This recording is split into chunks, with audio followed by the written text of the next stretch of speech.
Ayon sa Philippine Army Training Command, pansamantalang tinanggal sa posisyon si Philippine Army officer na si Colonel Odi Monggao habang inimbestigahan ang kanyang pahayag sa social media.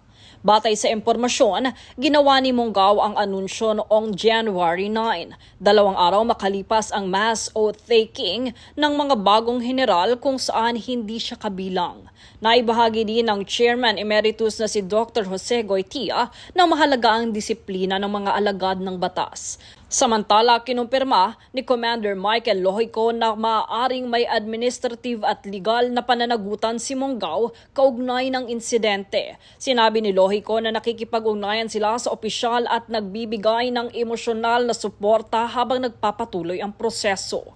Sa hiwalay na pahayag, binigyan din ni Dr. Jose Antonio Goytia na mas may limitasyon ang aktibong opisyal ng militar pagdating sa pampublikong pagtutol. Ani ni Goytia, kapag naka-uniforme, disiplina ang umiiral at may kasamang pananagutan. Giit pa niya, ang chain of command ay nakaugat sa konstitusyon at hindi sa personal na opinyon ng sinumang opisyal.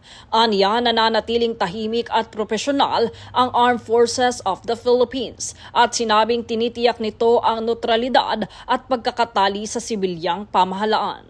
Noong Biyernes, nagpahayag din ang Malacanang na isa sa ilalim ito sa investigasyon. Ayon pa kay Palace Press Officer Claire Castro, kinakailangan ang sapat na ebidensya ang makalap para sa pananagutan.